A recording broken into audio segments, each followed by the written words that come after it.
Welcome to my species spotlight. Today's spotlight is going to be about the lovebird.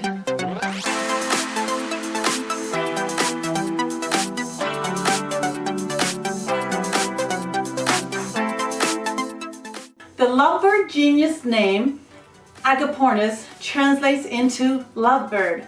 The Greek word agape translates into love, and ornis means bird. So there you go, you have lovebird. They are a true parrot and one of the smallest members of the parrot family. There are 9 subspecies of lovebird, and the 3 most common pet lovebirds are the peach face, the fishers, and the masked lovebird. The other 6 are the black-cheeked lovebird, the red-faced lovebird, the nyasa, the Abyssinian, and the black-collared, which are all native to Africa. And then there is the Madagascar lovebird. That is native to Madagascar.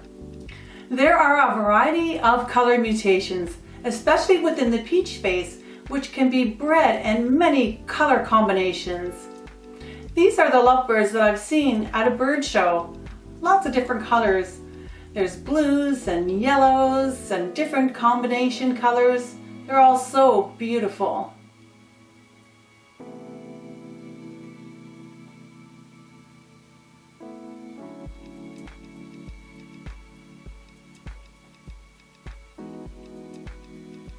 The masked lovebird and the fisher's lovebird, they have white rings around their eyes, and some people call them eye-ring lovebirds, and they are known to be more aggressive than the peach-faced lovebird. A common myth is that lovebirds must be kept in pairs or they will die. In fact, most breeders and lovebird owners insist that lovebirds be kept as a single pet, with the owner being the lovebird's flock. Males may make a better pet than the females, as females can get aggressive, especially when hormonal. If you want a pair of lovebirds, make sure to get them as a young pair that are already bonded, and they will obviously bond to each other more than their owners. Sometimes lovebirds can be very aggressive to each other or kill their partners. Lovebirds do live in a flock in the wild, and they have an alpha bird. If the alpha bird sees a new lovebird trying to join the flock, there might be a fight or death, as they're very, very territorial. If you have a pair of lovebirds and one passes away, it may not be possible to find a mate that it'll bond with. A lovebird that is hand-raised and socialized as a baby would make an excellent pet, especially a male. Males are a little bit less aggressive than the females can be, especially during breeding time. And so my little guy here, Sprinkles, there he goes, is a male. He was hand-raised and tame. Come here, sweetie. And very friendly. I love him so much. The lovebirds are small and stocky, and they have a large beak and a short tail. And the tail can either be rounded or squared off at the bottom. And they weigh about between 50 to 70 grams. They're about 5 to 7 inches from the beak to the tip of the tail, and their average lifespan is between 10 to 15 years. Sexing lovebirds can be difficult, with the exception of the Madagascar lovebird. The male has a gray head and neck, and the female has a green head. The red-faced lovebird, in the males they have a red face, and the females are more orange. Also, the male redface has light blue on their rump and has black flight wings. Also, the Abyssinian female does not have a red head like the males do.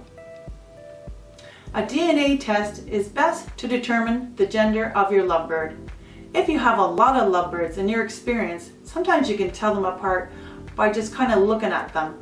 The females may be a bit larger, be a little bit bigger, and the beak might be bigger than the males, and the females will be a little bit more aggressive and territorial. That's when they're older though, not when the baby birds. When they're babies, it's difficult to tell when they're very, very young.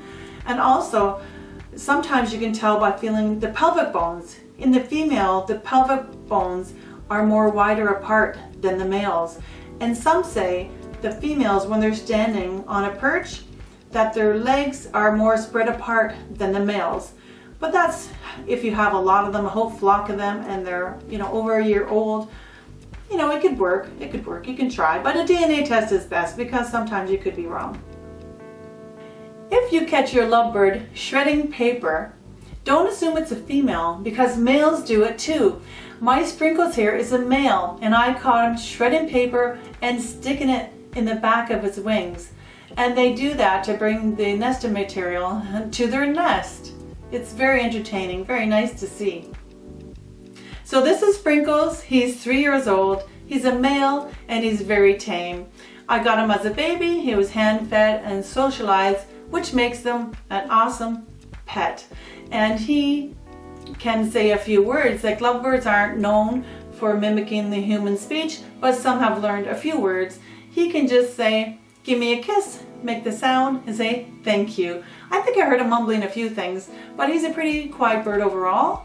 If you're looking for a small bird that's not too noisy, the lovebird is really nice to have. They just make like a squeaking call, like a kind of a screech, but not all the time, and they can just sing.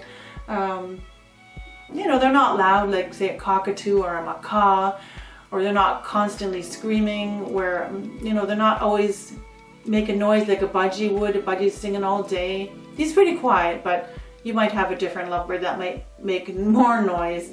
But overall, he's a pretty quiet bird to have, right buddy? You're a good boy. Alright, so now I'm going to show you how I care for my lovebird, Sprinkles. Sprinkles has his own cage. It's pretty big for one lovebird. It is 25 wide by 21 deep by 29.5 inches high. It's a preview bird cage. It's a flat top parakeet cage. I'll put the link down below if you're interested in this cage. It's a pretty big cage for one lovebird, but he's always out of the cage like pretty much the whole day. Anyways, you can go smaller if you like, if your bird isn't in the cage all the time. Like I would say the minimum size for a cage for one lovebird would be 18 by 18, but bigger is always better. So Sprinkles has several perches of different sizes. They're natural wood perches. He loves swings. I got him this swing a little while ago and he's always in it. He sleeps in the swing. And lots of shredding toys. Lovebirds love to shred. He's always shredding.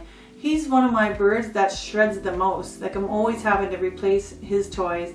But they love to do that. He shreds them and he sticks them in his wings and he shreds them up, and I don't know what he's gonna do with them, but he just sticks them in his wings and has a good time. So Sprinkles also has a huge play area. He has the whole room. I have a bird room for all my birds. And lovebirds are very, very active and they're always exploring, always on the go. So they must be provided with plenty of exercise and plenty of exploration and nets and ropes and perches. Always give them something to do. So this is his whole playing area. He can climb. He loves the nets here. He climbs in the nets. He's always flying back and forth on the perches. And he spends most of his day just climbing, playing, and flying. And Sprinkles loves to bath every day. I find that Sprinkles loves running water the most. He doesn't really bathe too much in an actual bowl or a bird bath that's attached to his cage. He loves running water, like this fountain here. This fountain is perfect. It's meant for cats, but you can use it for birds. Many people have it. My budgies love this fountain. Anything that runs, he loves to bathe in your hand. You can turn on the sink and just put your hands together. He'll go take a bath. But always provide your lovebird with bathing opportunities. If your lovebird doesn't bath, try one of these methods. Any running water, even just in your sink.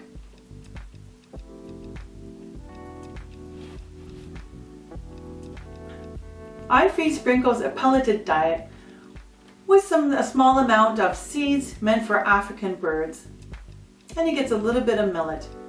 With some fresh foods, he gets fresh foods every day. Fresh foods are important for your bird, with lots of dark leafy greens such as romaine lettuce, kale, any dark leafy greens. I mix some grains in there like quinoa or brown rice. They're all cooked, of course.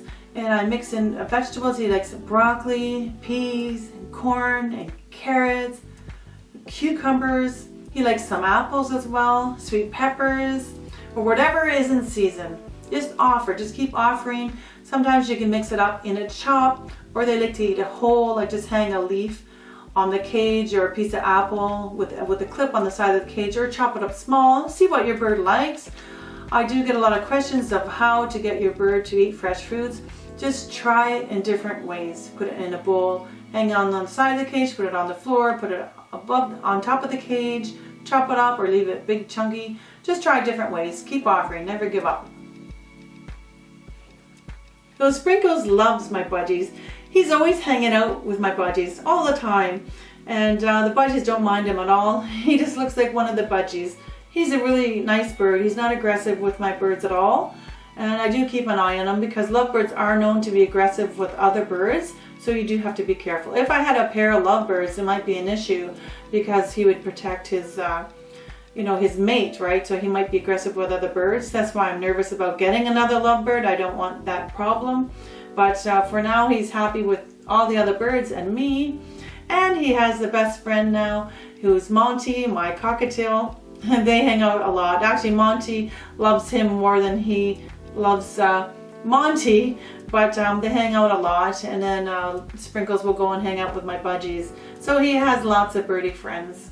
So yeah, so if you want a lovebird as a pet, I highly recommend them. I love them. They're very small and stocky and cute and clownish, always active, or they can sit still like he's doing now. He likes to cuddle. He doesn't really like to be petted too much on the head, but more or less just sitting with me on my shoulder, my head sometimes, or my hand, or just being close to us. So I highly recommend lovebirds as pets. So thank you very much for watching. I hope you enjoyed it. And to make sure to check out my other species spotlight profile. You'll see all my other birds there. I'm in the process of making the other ones, but I have quite a few.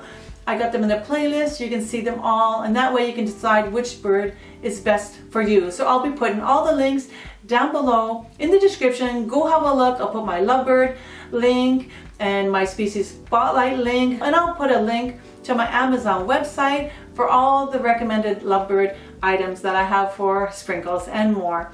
All right, thank you for watching. We'll see you next time. Bye.